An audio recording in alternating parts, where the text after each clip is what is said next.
సీమ ప్రజల బతుకుల్లో వెలుగులు నిండుతున్నాయి. చివరి భూములకు సైతం సాగునీరు అందుతోంది. జగన్ రెడ్డి చేసిన నష్టాన్ని సీఎం చంద్రబాబు పూడ్చే ప్రయత్నంలో ఉన్నారు. ఇచ్చిన హామీలను గడువు కంటే ముందే నెరవేర్చిన నేతగా ఒక రికార్డును నమోదు చేసుకున్నారు.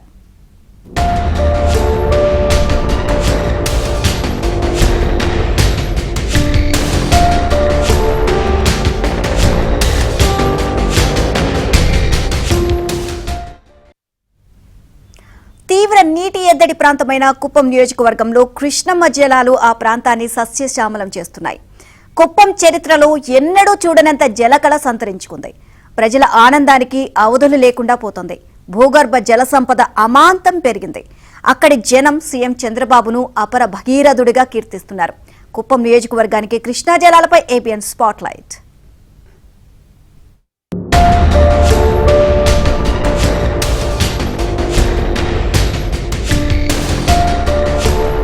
శ్రీశైలం నుంచి అంద్రి నీవా కాలువ ద్వారా కుప్పం నియోజకవర్గంలోనే దాదాపు అన్ని చెరువులకు నీరు ఫుల్లుగా కలకల్లాడుతూ ఆ దృశ్యాన్ని చూస్తే ఒక పక్క రైతులకు, మరోపక్క ఇక్కడ స్థానిక ప్రజానికానికి సంతోషం వ్యక్తమవుతున్నటువంటి పరిస్థితుల్లో మరి కుప్పం నియోజకవర్గానికి అంద్రి నీవా నీటిని తీసుకురావడంలో చంద్రబాబు నాయుడు కలలు కన్నటువంటి కలలు ఈవేళ సాకారం కావడంతో కుప్పం నియోజకవర్గంలో అంద్రి నీవా కాలువ ద్వారా చెరువులన్నీ కూడా కలకాలాడుతున్నటువంటి నేపథ్యంలో మరి ఏబిఎన్ అందిస్తున్నటువంటి గ్రౌండ్ రిపోర్ట్ చూద్దాం.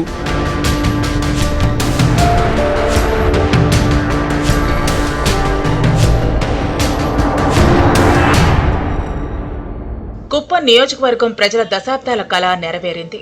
ఆ నియోజకవర్గానికి కృష్ణమ్మ జలాలు వచ్చి చేరాయి. ఎన్నికలకు ముందు చంద్రబాబు నాయుడు ఇచ్చిన వాగ్దానం మేరకు కూటమి ప్రభుత్వం అధికారంలోకి వచ్చిన 14 మాసాల్లోపే కుప్పానికి హంద్రనీవా కాలువ ద్వారా శ్రీశైలం నుంచి కృష్ణా జలాలను తీసుకొచ్చారు. కుప్పానికి కృష్ణమ్మ జలాల రాకతో ఆ ప్రాంత ప్రజలు, రైతుల ఆనందానికి అవధులు లేకుండా పోతోంది. ఎన్నికలకు ముందు ఆనాటి ముఖ్యమంత్రి జగన్మోహన్ రెడ్డి మాయాజాలం ప్రదర్శించి నవ్వులు పాలు కావటం, వైసీపీ 5 ఏళ్ల పాలనలో హంద్రనీవా కాలువ పనులు నిర్లక్ష్యానికి గురి కావటం అందరికీ తెలిసిందే. చంద్రబాబు నాయుడు రెట్టింపు ఉత్సాహంతో పెండింగ్ పనులన్నింటినీ పూర్తి చేసి కృష్ణమ్మ జలాలను కుప్పం నియోజకవర్గానికి తీసుకురావడంలో మహాయజ్ఞాన్ని నిర్వహించారు. అనుకున్న సమయానికన్నా ముందే నీటిని తీసుకొచ్చి కుప్పానికి జలాభిషేకం చేశారు.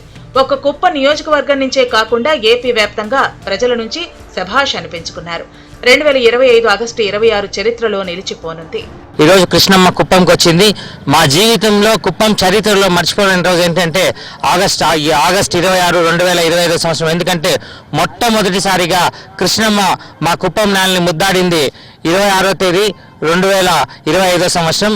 మేము బతుకున్నంత కాలం చంద్రబాబు నాయుడు గారికి రుణపడి ఉంటాం. గతేడాది ఆగస్టు చివరి వారంలో కుప్పానికి పూర్తి స్థాయిలో హంద్రనీవా నీళ్లు రావటం మొదలైంది. నియోజకవర్గ పరిధిలోని 4 మండలాలైన కుప్పం, గుడిపల్లి, శాంతిపురం, రామకుప్పం ఈ 4 మండలాల్లోనూ 100కు పైగా చెరువులు కృష్ణమ్మ జలాలతో నిండుకుండలా తొణికిసలాడుతున్నాయి. కృష్ణమ్మ జలాలతో చెరువులకు నీరు చేరి భూగర్భ జలాలు 1500 అడుగుల నుంచి 300 అడుగులకు పెరిగాయి. నిన్నటిదాకా బీడు భూములు ఇప్పుడు పచ్చని పొలాలుగా మారిపోయాయి. బతుకు తెరువు కోసం ఇతర ప్రాంతాలకు తరలి వెళ్లిన రైతు కూలీలు ఇప్పుడు స్వస్థలాలకు తిరిగి వస్తున్నారు. తాగునీటి ఎద్దడి తీరిపోవడంతో జనం మరింతగా సంతోషిస్తున్నారు. ప్రస్తుత పరిస్థితులు భావితరాలకు ప్రయోజనకరంగా ఉంటాయని కుప్పం ప్రజలు హర్షం వ్యక్తం చేస్తున్నారు.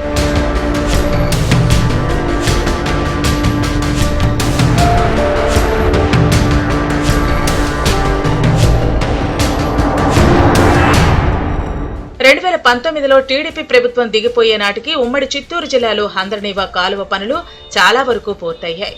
అప్పట్లోనే పలమనేరు వరకు నీటిని తీసుకొచ్చిన ఘనత టీడీపీ ప్రభుత్వానికి దక్కింది.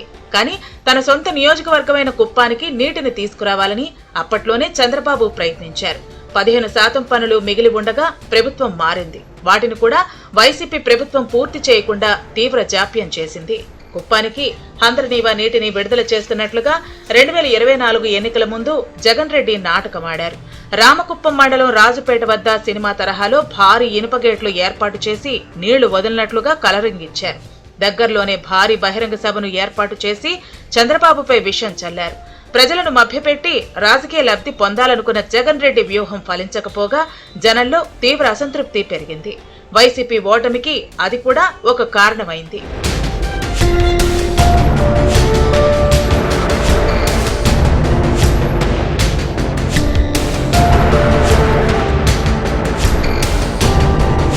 జగన్ రెడ్డి నాటకం 2 రోజులు కూడా సాగలేదు. 2-3 కిలోమీటర్లు కూడా నీరు పారలేదు. కూటమి ప్రభుత్వం అధికారానికి రాగానే హంద్రనీవా పనుల్లో వేగం పెరిగింది. మిగిలిన 15% పనులు పూర్తయ్యాయి. శ్రీశైలం నుంచి కుప్పం నియోజకవర్గం చివరి కంట కాలువ లైనింగ్ పనులను పూర్తి చేశారు. అనుకున్న సమయానికంటే ముందే హంద్రనీవా నీటిని కుప్పానికి విడుదల చేశారు. నీళ్లు రావడంతో కుప్పం వాసుల్లో ఆనందం వెల్లివిరిసింది. నీళ్లు సమృద్ధిగా ఉంది. బంగారు పుణ్యానికి రైలెత్తి మొక్కల డైలీ సాగు నీరు కూడా మాకు ఇబ్బందిగా ఉంది ముందంతా. ఈ మధ్యలో ఏదో దయవల్ల ఆయన దేవుని దయవల్ల సమృద్ధిగా చెరువులు కానీ వాయులు కానీ బోర్లు కానీ సమృద్ధిగా బోర్లు పనిచేస్తూ ఉంటాయి.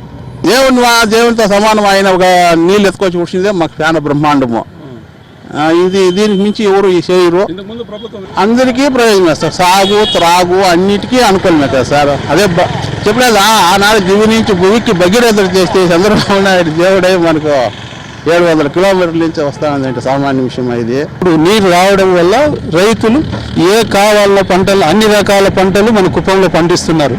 పూలు కానీ కాయగూరలు కానీ మళ్ళీ పప్పాయ బనానా పోమాగ్రానైట్ ఇట్లా పంటలు కూడా పండించి ఎక్స్పోర్ట్ చేసుకునే స్టేజ్కి మన కుప్పం వాళ్ళు ఎదిగారు. దానికి కారణం పెద్ద ఆయన మనకు ముందు చూపుతో నీళ్ళు ఇవ్వడము, మంచి క్వాలిటీ నీళ్లు రావడము. ముందు మనకు ఉప్పు నీళ్ళు ఉండేదాని వల్ల పంటలు సరిగా వచ్చేది కాదు. ఇప్పుడున్న గ్రౌండ్ వాటర్ పెరగడం వల్ల నీళ్లు మంచిగా వచ్చి క్రాప్లు మంచి క్వాలిటీ వస్తున్నాయి. చెట్లు అన్నీ బాగుంది. టెంకాయ మండలు రాగులు అన్నీ మేము పండిస్తాం. దంటు వర్రి అన్నీ పండిస్తాం. అంతకుముందు వానలు వస్తే మాత్రమే పండించేవాళ్ళు. బోర్లు ఉండింది, బోర్లు నడుచుకొని పండిస్తాం. సముద్ర మట్టానికి 1500 అడుగుల ఎత్తులో ఉండే కుప్పానికి శ్రీశైలం నీళ్లు రావటంపై ఒకంత ఆశ్చర్యం, అమితానందము వ్యక్తమవుతోంది. కుప్పం నియోజకవర్గానికి సంబంధించినటువంటి ప్రజలు రైతులు కూడా చాలా వరకు హర్షం వ్యక్తం చేస్తున్నటువంటి పరిస్థితి మనం చూస్తున్నాం. మొత్తానికి ఎక్కడో లోతట్టు ప్రాంతంలో ఉన్నటువంటి కృష్ణమ్మ జలాలను ఎంతో హైట్లో ఉన్నటువంటి కుప్పం నియోజకవర్గానికి 1000 కిలోమీటర్ల దూరానికి తీసుకువచ్చి ఈ ప్రాంతాన్ని సస్యశ్యామలం చేయడం పట్ల ఈ ప్రాంతం వాసులందరూ కూడా ఆయనకు రుణపడి ఉంటాము. ఆయన్ని ఒక దేవునితో సమానంగా భావిస్తున్నటువంటి పరిస్థితి మనము చూస్తున్నాం. ఇది కుప్పం నియోజకవర్గానికి చంద్రబాబు నాయుడు హంద్రనీవా జలాలను తీసుకొచ్చి ఈ ప్రాంతాన్ని సస్యశ్యామలము చేయడం పట్ల జరుగుతున్నటువంటి పరిస్థితులు. యువ జర్నలిస్ట్ మహేష్తో కలిసి మనోహర్ రెడ్డి, ఏబిఎన్ ఆంధ్రజ్యోతి, కుప్పం నుంచి.